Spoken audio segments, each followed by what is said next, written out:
We will never turn our back on a single Scot. We've got to wrestle with those challenges. This is the same nonsense we have heard time and time again.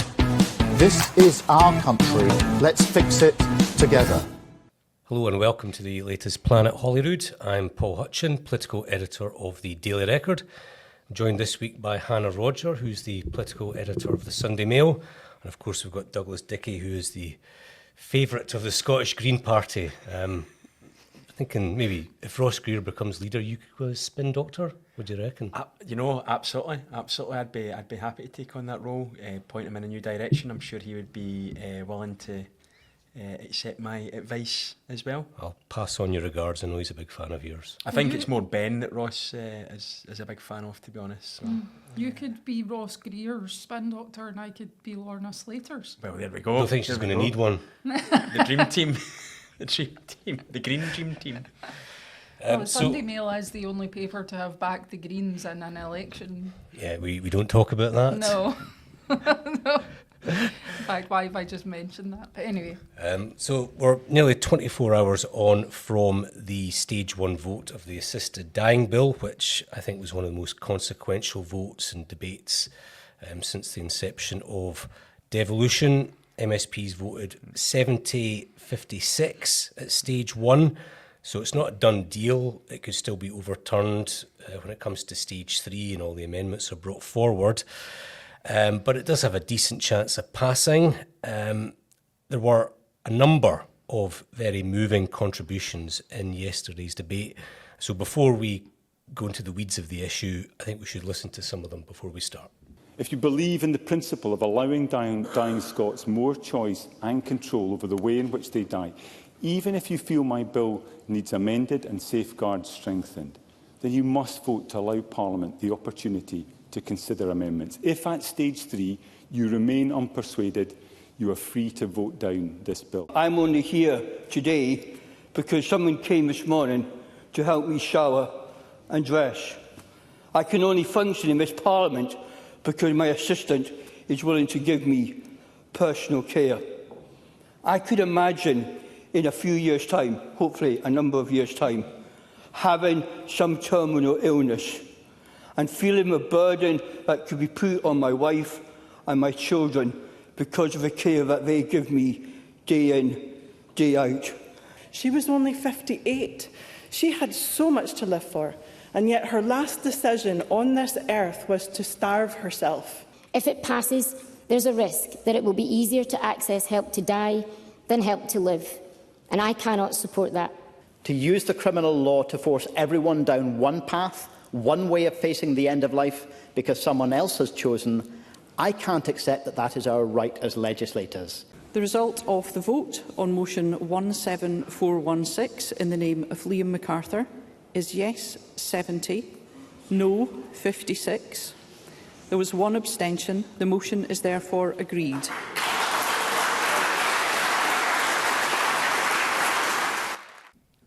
So Parliament does get criticised, and rightly so. I think some of the decisions that they've made in recent years have been poor ones. Sometimes the quality of debate is substandard, but I do think that the debate yesterday was one of the best we've seen since 1999.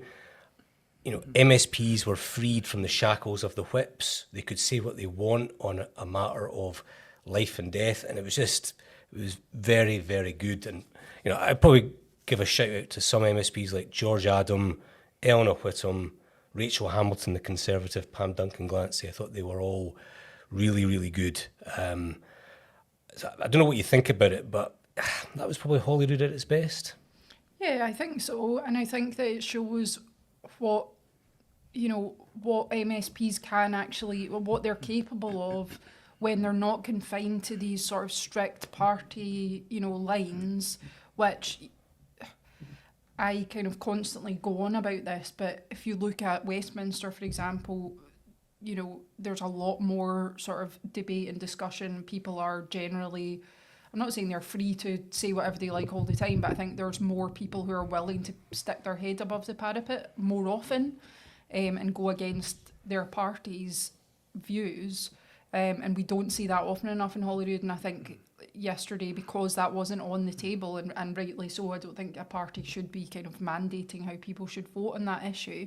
But I think it really did free people up to just not only say what they think, but actually just form their own personal opinions without any sort of political influence at all, really. And yeah, I thought it was quite refreshing to see, and it was very emotional as well, which, you know, we don't really see that often, people getting so emotional about a certain issue. Because there were so many personal stories there. Mm-hmm. I mean, Dougie, the Express has had a campaign for assisted dying. Were you surprised at how the vote went? Because there were all sorts of rumours throughout the day. I heard one about noon that it was going to be 64-62 with a couple of abstentions in favour of assisted dying. And then I heard that the assisted dying supporters were going to win by 7 votes. In the end, I think it was 14. So, I mean, the mood music during the day was going to pass, but maybe people didn't expect it to pass by so much. I wasn't surprised. I think this is the right result at this stage. You know, everyone. It's just, you know, we spoke about this a few weeks ago, and I said I didn't envy them having to make this decision. And I know we're on here and we're often criticising politicians and whatnot, but on this occasion I had a lot of sympathy for them, and I think for it to pass at stage 1 was the right thing. Maybe 1 or 2 people against it who have expressed sympathy with the idea of it, who voted against it, you know, maybe a bit hastily at this stage. Surely worth taking it to that second and third kind of stages to see how it transpires. In terms of whether it will go through now, 14 is a bigger margin than I think we expected, but I'm still not sure, because I think it'll be much easier for those against it, I think, to persuade those who voted for it, because a lot of people who voted for it still, you know, made it clear that they have reservations. Yeah, they lent their vote. People like Colin Smith said, I can vote for it stage 1, but if this was the bill that's presented in the final vote, I'll vote against it. I vote against it, yeah. I mean, that was obviously Russell Finlay took that kind of view as well. He said, I've got real concerns about it, but I think it's worth exploring it. And I just, so you're looking for 8, you need 8. I don't think MD's going to go from voting against it to voting for it. I'd be very surprised at that. But I think you'll see a few people go the other way as it makes its way through the process. Yeah, I think the sort of seniority of the people who publicly said before the vote, you know, I am not supporting it. I think that's why quite a few people were surprised that it did get through, because people like, you know, Humza, John Swinney, Nicola Sturgeon. Well, you've got 2 party leaders and 2 former First Ministers. Exactly. So I think, you know, because of their positions, it might be more likely that, you know, if they do campaign or decide to have conversations with people, try and persuade them against voting for it later on, they might be a bit more successful, because, you know, they are such a kind of highly regarded politicians. But yeah, I think that it'll be an interesting couple of months, and I'm kind of with you. Like, I'm not sure how it's going to go, but I think there will probably be more people as it gets to that crunch point who say, do you know what, I don't think we can make this. Yeah, I think that's because it's such a big decision, you know. I disagree. I think it might end up passing. I mean, if you look at the key arguments against it, concerns about the definition of a terminal illness and also coercion. Liam MacArthur, I thought, made 2 very good speeches yesterday. He is the perfect person to bring this legislation into Parliament. He does cross-party well. He's not partisan. He's not ideological. And I just sense that when it goes to stage 2, you will see amendments being accepted that tighten the legislation in areas of concern.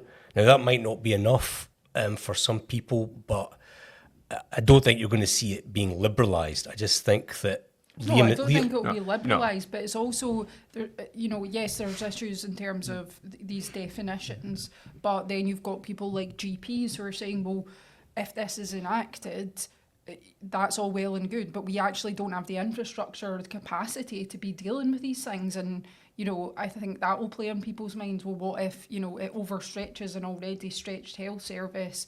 Doctors who are already get overworked, you know, miss something, or they're not, you know, not doing all that due diligence that needs to be done, and something, you know, slips through the cracks, and someone ends up, you know, taking their own lives when they shouldn't have. I mean, I think it'll be closer. I think stage 3 will be closer, and there's not much scope, not much wiggle room in there. Well, that's the thing. It's already close. Aye. And it's whether, as I say, I don't, you know, Nicola Sturgeon, Humza Yousaf, John Swinney, I don't think they're going to turn round, Anna Sarwar, I don't think they're going to turn round now and say, oh, actually, I've changed my mind, I'm going to go for it. But I can see, you know, a Russell Finlay, guys like that, going through the process and thinking, no, the safeguards just aren't there. It's one of these issues that, you know, there's a lot made that the public are broadly supportive of it, but in some ways it's such a... It's an easy thing to be supportive of until you actually delve into it, you know, the actual nuts and bolts of it. Or, you know, should people have a right to choose how they die if they're terminally ill? Well, when you put it like that, it's quite an easy question. Support the principle but of it. when you actually delve into it, you know, it's a kind of abstract idea like that. When you actually make it a real something you can touch, yeah, absolutely. Like, right, if someone's got 6 months to live, then they, you know, but then what if they say 6 months and actually ends up being 3 years? Well, you know, it's all very. That's often the problem with, you know, legislation that in principle is a great idea, but when you actually have to narrow down those parameters, it becomes very difficult. Yeah. I wonder if the Westminster angle is also relevant in the sense we've got the report stage coming up, I think, on Friday. Yeah. You know, I think there's been a bit of a backlash since the first vote at Westminster, and the bill sponsors have struggled a little bit. But if MPs vote again for assisted dying for England and Wales, or rather just for England, I just wonder if that will give a bit more momentum in Scotland as well. This idea of assisted dying being legal south of the border but not in Scotland, and concerns that people in Scotland would then go to England. You know, it's just all a bit messy, and I just wonder if legislators might feel like it's best to have a similar regime in all parts of the UK. Yeah, I mean, that is... I suppose our political system is great in some respects, but in others, when you know, look at a legislation like this, it's unworkable if, you know, you have different rules for something of this magnitude in different areas of the country. And yeah, I think, you know, we would need to have, if whatever the status is in England or in Scotland or in Wales, it would need to be the same everywhere, because, as you say, you can't have kind of death tourism. I think there was I don't know how you'd do this, but there was a case to be made for making this a reserved matter. You know, Westminster to legislate UK-wide, I think there was definitely a case for that. I think Hannah's right. You can't have... What does it come under, though? Is it health? Justice? I mean, it's like, a bit of both, really. Health. Yeah, I think it comes under health. Yeah, so basically devolved issues anyway. It's nothing that's... Yeah, but maybe we could have made assisted dying a very specific, you know, policy on its own. But it's not fully devolved, remember, because I think there's a widespread acceptance even by Liam MacArthur and, you know, the Scottish Government made the point that you do need Westminster's consent for certain bits of the bill. I think it's to do with the lethal injections, and so there's a long way to go on this. It was a massive step forward if you support assisted dying. Something that you alluded to, Hannah, about the big political beasts like Sturgeon and Yousaf and Swinney, whether that would have an impact. Seems right now maybe not, that folk have just come to their own conclusions rather than being swayed by senior figures in their own political parties. I thought it was interesting, though, and I don't know if... You know, if it came out before the vote, you know, these people were going to vote against it. I don't know if that was just happened to come out because journalists were asking them, or I'm not saying it was a coordinated thing, but I thought it was quite interesting that, you know, in the days before, it was like, it felt like all of a sudden these three big sort of beasts. I hate that phrase, but you know what I mean. These heavyweights. Yeah, heavyweights. Yeah. Well, yeah, I know. These three senior, politicians all were confirmed to vote against it. But as you say, it didn't seem to sway anything. I think the key to figuring out their influence going forward is if they're actually going to be kind of openly campaigning or openly sort of trying to discourage people from supporting it. Because if they just say, well, that's my personal view, everyone's entitled, they might not have much of an impact. But if one of them even kind of latches onto the issue and actually says, no, I firmly believe that this is wrong and we shouldn't have it in Scotland, I think that could have a bigger impact. But it's also quite difficult, if we have the legislation in Scotland and you've got, 3 former First Ministers who don't support it, having to sort of, well, I suppose like Nicola Sturgeon and Humza won't be here after the next Holyrood elections, but, it'd be awkward for John Swinney to have to sort of roll out a legislation that he fundamentally disagrees with. I mean, he's out of step. I'm not making political capital here, but he's out of step with his party. John Swinney is out of step. There's a lot of support in the SNP group for that. Yeah, It was like 41, I think it was. Yeah. So, it was the SNP group that effectively got this through. Now, obviously, you can look at it. You could say that Russell Finlay's at a step with his party because more of them voted against it. But, Russell had very specific reasons for voting at this stage, and it remains to be seen whether he's still out of step with them when they come. But for Swinney, whether that has any kind of implications going forward, I don't know. But I'll have to look at the numbers, but I think majority of the Labour MSPs voted against. it. Yeah, they did. The Greens all voted for it, and one Lib Dem voted against it. Which one? I don't actually know that, but Beatrice Wishart, I think. Maybe. But I did notice in the numbers last night that one Lib Dem. Apologies if I've got that wrong. The name just came to me. Seems like it would be Beatrice Wishart. Seems like it could be true. Yeah. And obviously Alba voted against it, and as did our independent You can't MSP. say Alba, it's literally one person. John Mason also voted against it, which was a massive shock. Who was the abstention? Neil Gray. Why? I wondered if it was because he's health secretary and it was something. It was to do with that. Yeah. Why? I think he says because it's his department that will maybe be dealing with legislation. He has to be neutral on it. Right. Okay, that's fair enough. There was a bit of speculation that he might be in favour of it, but we might not know that. It'll remain a mystery. Yeah. The cynic in me suggests he might want to take pressure off the NHS, but perhaps this isn't the forum for voicing that. No. I mean, it is crazy to think, though, if this legislation did come into Scotland, that we would have, like, little Dignitas style. Yeah. It is. It's and would it quite then surreal. become a sort of privatised... there's that whole side of it that right now we're not really talking about, but if this did come in, I just find it quite terrifying. Good news, I got it right on Beatrice Wishart, so I didn't defame her there. No. She did vote against, according to the BBC, so it must be true. So welcome back. A completely different subject, immigration. The Prime Minister Keir Starmer earlier this week announced the latest crackdown on migrants coming to the UK. No target was set, but he clearly wants the figure on net migration to fall. I don't know where to start with this.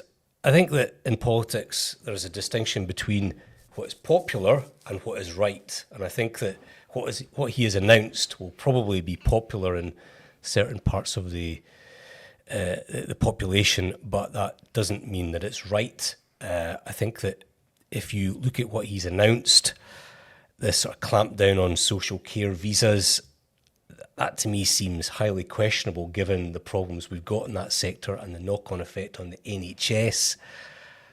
I mean, what do you think about this? It seems like it could be highly counterproductive. Yeah, I'm kind of the same as you in the sense there's so many elements to this, I don't know where to start. I mean, like the Enoch Powell style speech. What was that about? Disgusting. And I'm sorry, but if you have speechwriters who don't know the connotations of that and the links to that, then sack them immediately. And if they did know, that's also sack them. I mean, that's a disgrace, just absolutely vile. And, you know, to me, that says, you know, whether they meant it or not, to me it says that they're completely pandering to the reform vote. They, you know, have lurched to the right. It's certainly not a Labour Party that many people would recognise anymore. And in terms of making popular decisions, seem to be making popular decisions on one hand, or decisions or policies that would appear popular, and then on the other hand, you know, taking away winter fuel payment, refusing to pay the WASPy women. You know, I just feel like Labour's completely lost its way, and being very, on this issue particularly, completely reactionary and not actually logical, which is something that Keir Starmer, you know, before he became Prime Minister, I think you would consider him quite a logical, fairly boring but reasonable person, you know, and it just seems like that has all gone out the window. So that's just my sort of, I suppose, opinion on the way it was announced and what is being announced. But if we go into the granular detail of it, yes, the social care angle is ridiculous because it's not going to help the country. You know, it's the thing that annoys me when it comes to immigration conversations is, you know, oh, all these foreigners coming, taking jobs, look at all the people without work. All the people without work are not going to suddenly go and take up these jobs that so-called foreigners work in. We have a shortage in that area, and that's why those people have been able to come and get visas and work in that sector. It's not just a case of, you know, Bob down the street who's unemployed now becoming a social carer. Just doesn't work like that. And also ageing population. I mean, we're going to have more requirement for social care, and you know, fewer and fewer people who want to do those jobs, vital jobs that are completely undervalued in society. I think generally, the pay that these people get for doing, you know, tasks that are extremely difficult, that require a level of skill that is not valued. I get the politics of this. I mean, you know, I think that governments have to be very firm when it comes to illegal immigration, people who have no right to be here. But you can probably get away with a slight reduction in net migration, but at the same time, you have to have a system that's based on rules. It's about filling shortages. And you have to also say that some immigration is good for the country. Yeah, but that's what some people don't want to hear. They won't acknowledge that. They believe that, you know, everyone in the country should be able to do all the jobs required and we shouldn't need any foreigners coming here and blah, blah, blah. It's a complete ignorance of the issue. And that's why I'm so disappointed to see Keir Starmer pandering to that ignorance. I think, you know, we've heard these crackdowns before, and it's always been a failure. Well, whether it works or not is another thing. But I think the point you make, Paul, is really important, is that there is a debate to be had about immigration, illegal immigration, but it's got to be targeted at that, and he is clearly targeting the wrong places, and it's just such a bizarre error for a Prime Minister to make. It just seems, you know, I don't know who's advising him on it. Like you said, I don't know who his speechwriter is, but there's nothing wrong with having the ambition to control your borders. That's what any grown-up country should have. You know, that is. No one's saying let's have uncontrolled migration or immigration. But for him then to kind of turn and, you know, kind of look at this social care angle of it, you know, Hannah's right, we can't just put people into these jobs. You need to have some sort of system that make sure that we do have that control of who's coming and going, who's entering the UK, but at the same time, it can't be at the detriment to, you know, those who are already there. Immigration, you know, there's kind of two debates over it. There's two separate debates over immigration throughout the UK, because there are parts, because I can understand why someone living in Kent, you know, or living in some of these kind of English towns where there are a lot of kind of immigrants, I can understand why they're upset about it and why it's a big issue to them. But why? up here, Why are they upset about it? well, I can just, you know, people don't like change. You know, they see what. Well, because what they someone's used a to different have. colour to them. I'm not They saying it's don't- right. I'm not saying it's right. I'm just saying that I can understand why it's an issue there. Up here, of course, you know, it's a very different debate. We have a declining, well, an ageing population. Yeah, where we need to officially we supplement, need migration. you know, we need to supplement that with you know, migration, and it's kind of, you know, it's yet another plan to bring down migration. It's yet another plan that I think is destined to fail. It's also, you know, the Labour Party in the past have obviously been a lot more friendly to migration. It's maybe a failure on their part not to, you know, adequately explain to the country why it's required. And I think voices obviously like Farage have been able to kind of fill that void, and they've kind of whipped this frenzy up. And I mean, it's definitely an attempt to out-reform reform. You know, it's no surprise it's come in the wake of the English local elections. I think immigration fascinates me because it's such a cultural flashpoint. You know, I make a point of like trying to speak to people who are sympathetic to reform, who vote for them. Tends to be like older men who are 60 plus. And one of the things that really annoys them, it was like a sort of, maybe not a turning point, but just something that kind of irritates and angers reform voters of a certain age, is when Tony Blair was Prime Minister and we had the EU enlargement into Eastern Europe. And they just thought that was like a complete disaster.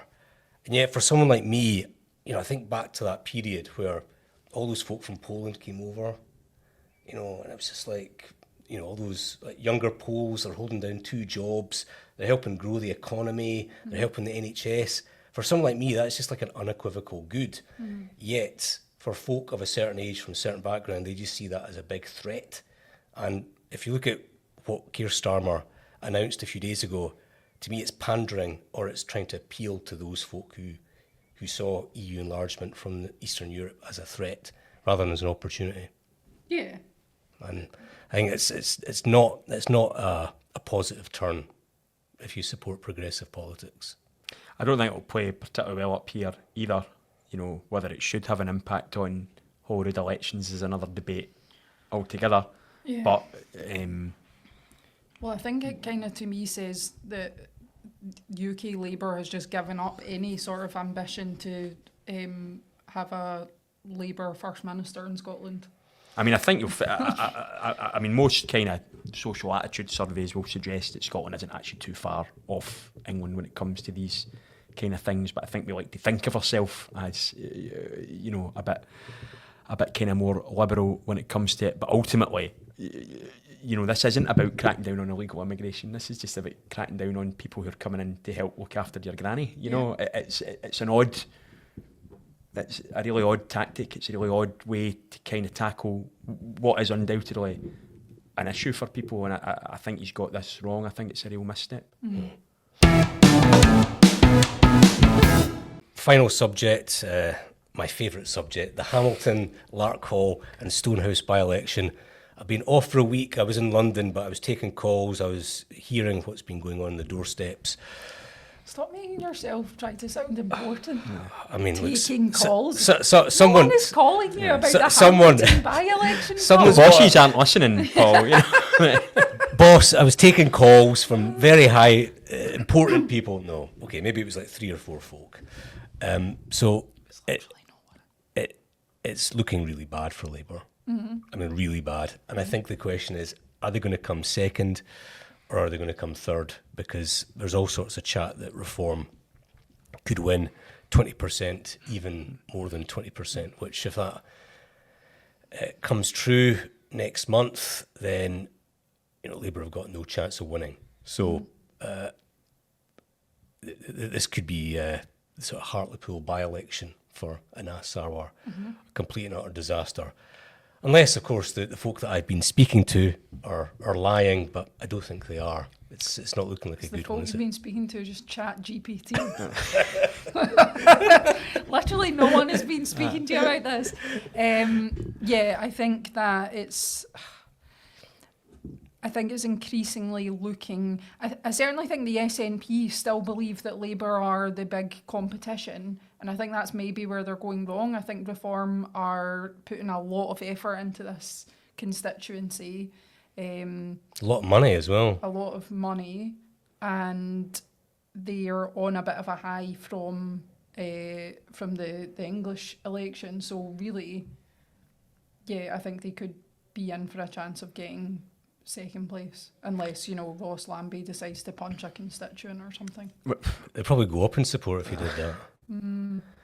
I see Anas was talking today saying it's too close to call, straight fight between SNP and Labour. But I'm going to pose a question myself: if Labour finish third, should Anas Sarwar quit? No, of course not. No, third in Hamilton, because it wouldn't be a reflection on his leadership abilities. It would be very much a reflection on the UK government. But then if he can't... Politics doesn't work like that. No, but if he can't... You just want someone to still phone you. No, That's why I'm saying Was that. it Anas who was phoning you, Paul? Yeah. But then it's a failure of him. Is it not then his failure to get this election fought on the issues that it should be fought on, which is, the NHS, public services, the SNP's disaster is running in Scotland. He's not really taking and he's control not of that been able to do that. He's not been able to control the narrative. he's been in the... He's been in hiding, basically. If John Swinney's in the driver's seat, I think Anas Sarwar's been in the boot for the last few months. He's in the tow truck in the back. Yeah, he's not being in charge of the narrative, but I still think, a year out and it's a by-election, Anas Sarwar will lead them into the Holyrood election. I don't think there's any sort of serious suggestion that his job would be at risk. Well, one, because there isn't a serious contender to his position, but on your point that, oh no, it was the UK government or the UK Labour, their fault. No, but you can't have that. You can't have, when it's bad, it's all UK Labour and nothing to do with Scottish Labour, and Scottish Labour just take all the credit for when things go right. Well, no, my argument would be... This would be a Scottish, constituency, Holyrood by-election. I don't see what that has got to do with the UK Labour Party. I think, the general election result last year, I would say that's on UK Labour as well. So when things are good, it's probably UK Labour. When things are bad, it's probably UK Labour. So what, you're saying Scottish Labour just has no sort of autonomy or power over any of this? Well, I think they've got autonomy over some internal procedures and policies, but in terms of why they're doing so badly, it's things like winter fuel payment, benefit cuts that are coming up on the doors, and that is Rachel Reeves and Keir Starmer. So it's just, as far as Anas Sarwar is concerned, it's tough luck. But then that's as I said, that's a failure of Anas Sarwar and Labour to control the narrative. I also think they are a wee bit unlucky in a sense that we're only a year away from a Holyrood election. It doesn't really matter, in the grand scheme of things, it doesn't really matter who wins this seat. No, the actual seat doesn't really matter that much. It's not going to change the Holyrood arithmetic that much. A wee bit, because of the SNP are one short of a majority. They've still got John Mason, who could probably be relied on, Ash Reagan, but it doesn't really matter who wins it in 11 months' time. Mm-hmm. It could be a completely different person who wins it, which I think is working against Labour, whereas you would normally expect maybe 2 years into a parliament, you would maybe expect a protest vote against the government, the sitting government, which is the Scottish government. But because Labour have been unable to kind of fight this, they're completely failing to fight it, or to get people to fight it on the issues where they'd be stronger, which is obviously the public services, your NHS, transport, things like that. And that's Anas Sarwar's failure. And if people aren't listening to him, if voters aren't listening to him, then... So are you predicting that his job is at risk? I'm just saying that perhaps, It's just posing the question. Posing the question. Thank you for posing the question. Yeah. I'm sure he'll be delighted if he's tuning in. But I'm just saying that maybe it's a conversation. I do agree with you. 11 months out for Holyrood election, I don't think they would take that step. What would be the point? In fact, it would just show voters that they're in panic. Yeah, So- and also who would replace him? Yeah, so they're not going to do it, but I think you'd be helped by better decisions from the Treasury. Yeah. That would be the best thing that could happen to him. Well, maybe after this you can go and have a little chat with ChatGPT and see what it has to say. You're obsessed with this AI stuff. No, I am not. You are. is it not Grok you chat to, Paul? No, is it What's Grok? Grok to Twitter? Oh, God. ChatGPT, yeah. We don't say Twitter anymore, it's X. X, sorry, pardon me. Sorry, Elon, if you're if you're tuning in. Yeah, I think, voters are basically defined by who they're angriest with just now, and right now they're just angrier with the Labour government than they are with the SNP government. Could Reform win the seat? Is that... Oh, the fact you didn't come right out and say no? Wow. No, I don't think so. I think the SNP will still be, in terms of vote share, probably early 30s. Yeah, I think SNP will win, but it's who comes second, third. We're reaching a bit of a tipping point for Reform though, because for months, rightly, I think the kind of main unionist parties could say, look, a vote for Reform is just a vote for the SNP because you're splitting our vote. We're getting to the stage where Reform could probably turn in and say we are now the main unionist opposition to the SNP in Scotland. And I think it happened with English elections. They no longer suffer from that kind of first past the post thing. They've kind of tipped the balance where they're actually benefiting now from first past the post. So, are we going to reach a tipping point here where a lot of voters who maybe just want to get rid of the SNP might start to see Reform as their best vehicle for it, and that's a challenge that's facing Anna Sarwar. I don't see them as an anti-SNP party though. But anti-mainstream politics rather than anti-that. No, I mean Nigel Farage has already said he would make John Swinney First Minister before Anis Sarwar, but I think there's a perception of them, right or wrongly, among the public as an uber unionist party, which of course, as we know, looking at some of their candidates in the past, they're anything but. Well, more questions for ChatGPT. Why don't we actually put it into ChatGPT? Who's going to win the Hamilton, Larkhall and Stonehouse by-election? Yeah. Probably say the Lib Dems. Just delete that. Bring that to the table for next week's plan at Holyrood. Okay, well, it's been a pleasure and a delight. Thank you to Hannah and to Dougie again for joining me. You can listen to this episode on Spotify or Apple Music or watch it on the Daily Record YouTube channel. Don't forget to follow us on Instagram and TikTok for the latest news and the best bits of the podcast. Cheers. We will never turn our back on a single Scot. We've got to wrestle with those challenges. This is the same nonsense we have heard time and time again. This is our country. Let's fix it together.